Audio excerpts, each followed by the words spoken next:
Hello and welcome to Health Chat program. This is a program that looks at various issues concerning our health and our well-being. As you may be aware, when we talk of health, so many aspects of it come into play. And so we are talking of nutrition in school. As you may be aware, SDG number 1 and 2 speaks to that, which we are looking at today. SDG number 1 looks at ending poverty in all forms, in whichever way it may come through. And when you look at number 2, it looks at ending hunger, looking at sustainable food security as well as improved nutrition. And so I'll allow my participants here to just introduce themselves as we kickstart our program. I'll start with you. Please introduce yourself. Thank you very much. My name is Isaac Samnete. I'm working with World Vision Zambia under the Integrated Water Sanitation and Hygiene Program. Okay. Thank you. Great. Next. My name is Mugowe Walter Nyika. I'm working with the Regional Schools and Colleges Permaculture Network. Okay. But we are also members of the Scaling Up Nutrition Alliance, Alliance of civil society organizations. Great. On my far right? My name is Ndasana Ngoma and I am a climate champion and a child representative. Great. Good to have you in studio today. All right. We are looking at nutrition in school. Maybe to start with, if we talk of food vis-a-vis health, what can we talk about? Or what are we looking at? Thank you, Faith. That's a very important question, and I will use two common sayings to answer that. Okay. The first one is that people say that we are what we eat. Exactly. And I think that is said for a reason. So food forms the building blocks for who we are. So it's very important that we are careful about what we eat and we ensure that we get all the nourishment the body needs. Then the other thing that I want to say also, another common saying is that eat food as your medicine. Otherwise, medicine becomes your food. Your food. So in order to prevent the latter scenario, we really need to make sure that the food that we eat nourishes us, gives us all that our body needs. Great. So food is really very important. It's central to our health. Okay. Great. You're coming in, from CSO, Sun Alliance. What is this alliance all about and what is its role towards, this issue of nutrition?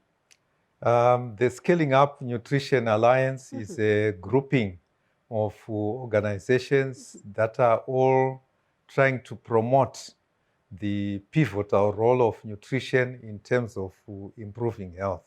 So we all see that nutrition is usually the missing card when we talk about health issues, and it's something that's very important that cuts across all aspects of our health. So as the CSO Alliance on Scaling Up Nutrition, we are trying to promote, first of all, education about nutrition. We also want to promote awareness about the importance of eating well, eating healthy, so that we can prevent a lot of the health problems that we find in our society. Okay. Isaac, you're coming in as IWASH manager. And with it, we talk of water. Why is this water important, first of all, before we can even talk of enrollment and, as well as bettering the lives of a student or a pupil? Why water? Yeah, thank you very much, Faith. Just like you've said, I think water, like we've always referred to it, even when we were growing up, water we say is life. Yeah, so it's at the center of quite a number of sectors. We are now calling it, it cuts across all sectors. Yeah, when you talk about food itself, we have water at the center of it. When you talk about the same topic that we are talking about, to do with nutrition, at the center of it is water. So water is very important because even when you talk about nutrition itself and for us to come up with the nutritious food, It has to be grown, it has to be prepared, it has to be preserved, and all that requires water. Requires water. Yes. So we are looking at it, in terms of meals, school meals.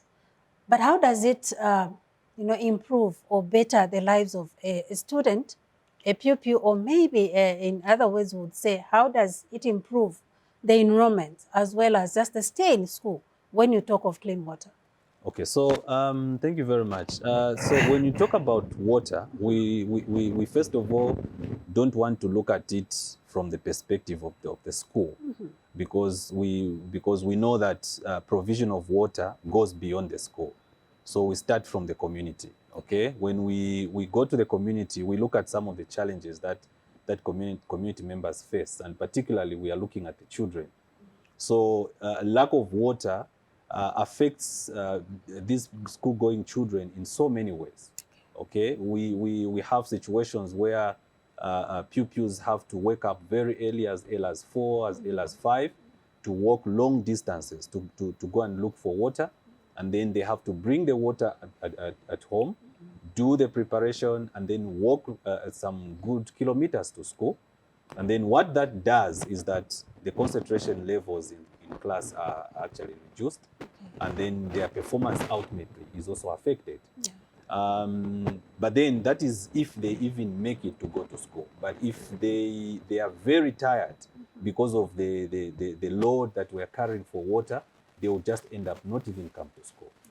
Additionally, if we pick the case of girls who are already, for example, attending their menses, okay, there are times when they are now attending their menses and they are embarrassed and they are uncomfortable to stay in school.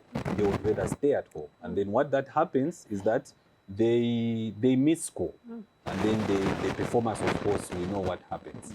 So when we talk about water in this instance now, what we are saying is that we are striving to ensure that we provide a clean water as closer as possible to either at home or in schools. Because then we know that if the pupils are walking shorter distances, they will have more time, more water to prepare themselves, and more time to walk to school, and they'll be alert and they'll participate effectively. The same goes with the girls. We provide water. We know that now we are looking at menstrual hygiene management facilities, which need running water.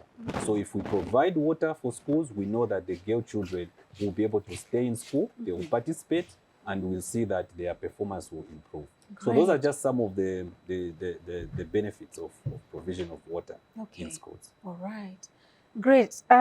Mudasana, you are coming in, as an ambassador, as well as a pupil. If we talk of, meals in school, maybe you share with us your experience. How has it been? Just, the provision of these school meals in school. Okay, so having school meals in school has really helped us a lot, especially me coming from a school that's in a rural area in Chongwe, where you find that girls and boys stop coming to school because of hunger. Climate change has really affected us all, and the thing is that we have to learn to adapt, and we have to learn to stay. We have to learn how to behave in these times of climate change. So now, because of the school meals, a lot of people have been able to come back to school, because one of the reasons why people don't come back to school is because of hunger. Yeah. When you're hungry, you can't pay attention in class. Even I myself, if I don't eat when going to school, I can't think properly. The teacher will be teaching. The only thing I'll be thinking about is food, because I'm hungry. Yeah. So that really makes our concentration levels really low, and you find that people are having very low grades because they're failing to concentrate. Food gives you energy. Food gives you life. Food makes you you. So if you don't eat, you're unable to go to school. So I've noticed that during these days when we have feeding programs, which is on Tuesday and on Thursday, I've noticed that a lot of people come to school on Tuesday and Thursday, because they know that when I go to school, I'm going to eat. There'll be food. In my class, we're 84.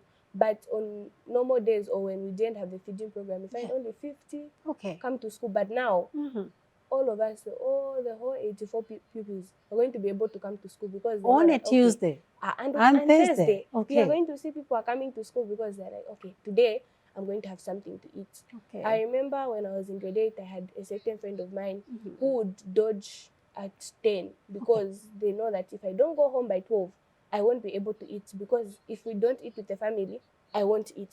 So Okay. it's better 10 hours after break, that person goes home so that they can be able to eat.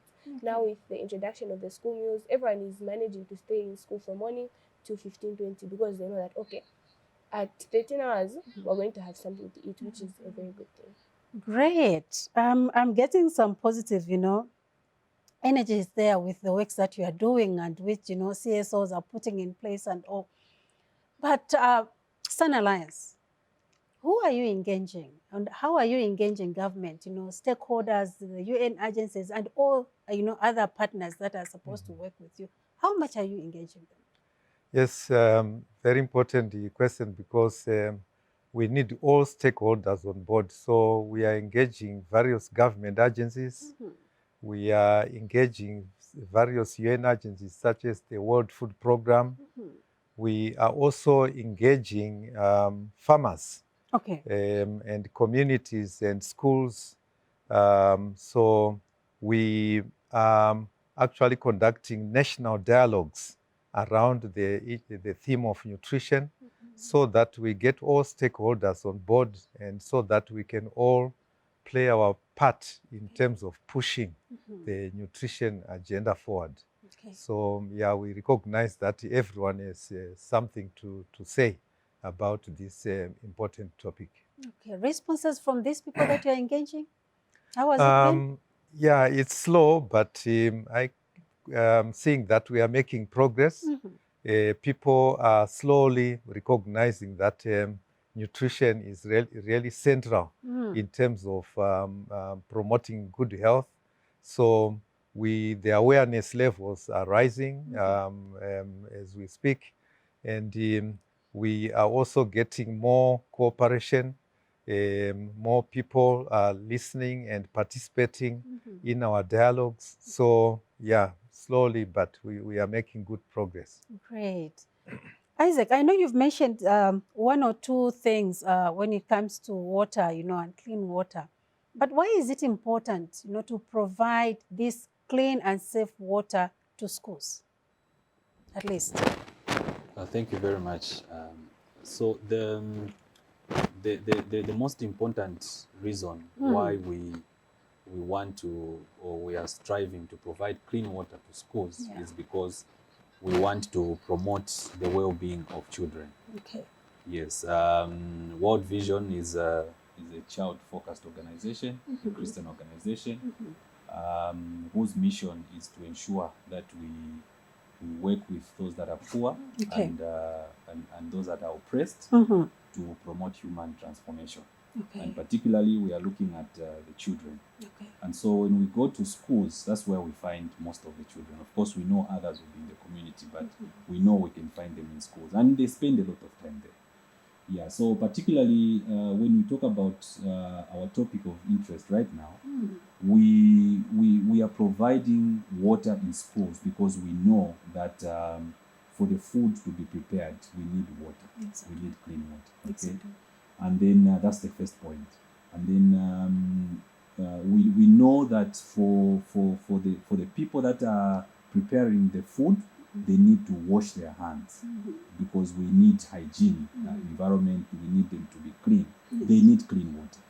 We know that for them to clean the utensils, the pots, the cooking sticks and the plates and everything, they need water. And of course, we also know that for the children to keep their hands clean before eating and after eating and even just during the day, they need clean water. Okay? So that is why for us it is important for us to provide that water. But then we also like to mention that the most important reason we are also providing water is also to promote a hygiene environment that will protect those children from disease transmission, okay, diarrheal diseases. We know that if we don't promote hygiene in the schools, then we expect that the food that the children will be eating will be contaminated. And that's why we need to provide water, clean water for them to drink, also clean water for them to wash their hands, and then clean water for them to clean the toilets. Because if they don't have water, the toilets are going to be dirty. So that is why for us it is important to provide water which is adequate, and the water should be available all the time. So we don't want intermittent supply of water. We want water that is all the time in strategic places where the pupils are able to go and wash their hands and keep the environment clean and keep themselves clean. So for us as World Vision, that's what we are looking at. Okay. Yes. I know, Mdasana, you have spoken of food or school meals to be a motivating factor for some of your, your peers who are coming to school and all. Looking at what Isaac has mentioned, how has water helped you, more especially when we look at, hygiene, more especially to talk of a girl child? How has that helped you to stay in school, even when you are having, or maybe when you are during that period of a month? How have you managed through, and how has it helped you to stay in school?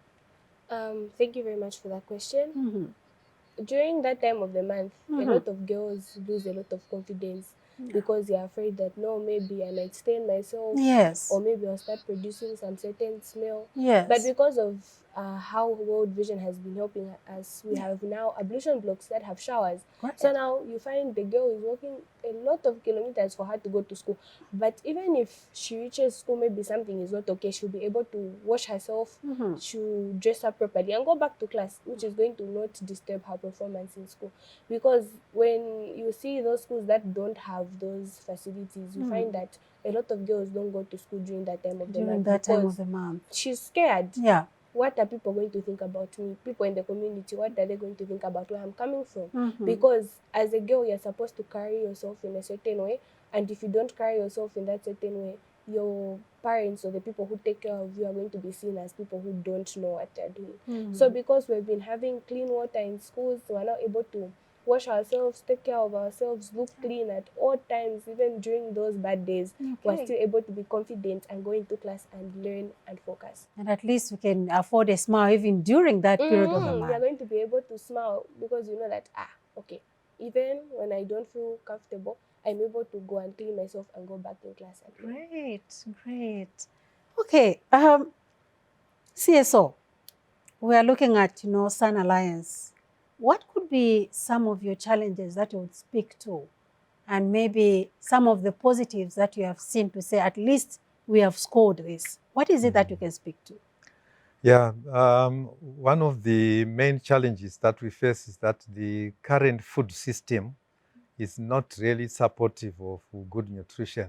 Okay. And I can give a few examples. For example, a lot of the current foods we eat, they are very narrow in terms of being able to provide what the body needs. So we have narrow diets. Mm-hmm. And these narrow diets come from farming systems where there is a domination of one crop, maize being the main crop. And unfortunately, maize is not a very nutritious crop. And people eat it also in its refined form, like this breakfast in Shima. Yes. It's basically just sugar, which provides energy, but very little in terms of micronutrients and protein, which are very important particularly for children. Okay. So that's really an important challenge. Another challenge is that in the policy space also, we don't have policies that support the nutrition agenda. Okay. So we also have a farming system that is not helping because a lot of the food production system is using a lot of chemicals, and these chemicals contaminate the food, and that creates another challenge also in terms of nourishing the body. Okay. So there are quite a number of challenges, but we have hope because we are making inroads, we are making progress through our awareness programs. Okay. We are getting people to realize that nutrition is very important and that we also need to transform the food system. So at the moment, even the government is supporting the food transformation agenda, which is a very important thing. So we are confident that we are going somewhere in promoting this food transformation, which is so important. Great. Earlier on, you talked of you engaging with other stakeholders and, you know, other agencies. How much are you engaging the farmer in that space so that Yes. at least they can produce, it could be sweet potatoes, it could be groundnuts. When they're having some, you know, they can add, you know, these groundnuts, pounded groundnuts to it. Are you engaging the farmers in that space? Yes, very crucial. We recognize the importance of farmers, and actually, I mentioned that we conduct national dialogues in terms of this nutrition theme. Our last dialogue was actually way out in Amwala, so that we can be really down where the farmers are, and we engage the farmers. So we are also promoting organic farming, agroecology, so that the farmers can produce the diverse range of foods that are needed for healthy diets. So farmers are at the center of everything. Great. From the water and sanitation, you know, point of view, what could you say or attribute to in terms of challenges? What could be your challenges in that space? Thank you very much. So we know that as much as we have made efforts in providing water and sanitation services in schools, we still have a number of schools that still do not have access to clean water, sanitation and hygiene facilities. Yeah, we know that we had a presidential directive that we need to upgrade our service levels from mere hand pump to piped water systems. So even right now, we still have schools that still have hand pumps. But the good news is that as World Vision, that has been part of our strategy, and we have been working with the government, the Ministry of Education, and also the Ministry of Water, just to ensure that we upgrade the hand pumps to piped water systems in areas where World Vision is working. So that's one of the challenges that is still there. We know that yes, some schools have hand pumps. Some of them do not have water at all, especially those that are still coming up. But then also the challenge is that sometimes even when these services are there, they are shared. So you find that the water facility is being shared by a clinic and a school, or a school and the community. So the water is not adequate. And then of course, we also have a challenge with the knowledge. So we have knowledge gap. You could have a facility that has been provided, but the users do not understand exactly how they are supposed to use it. Or the issue of hygiene itself, which is a practice, it's still a challenge for some community members or even school-going children to practice. Yeah, so other challenges like for example, we are constructing these facilities, the ablution blocks, for example, in rural areas, and maybe some pupils do not know how to use them.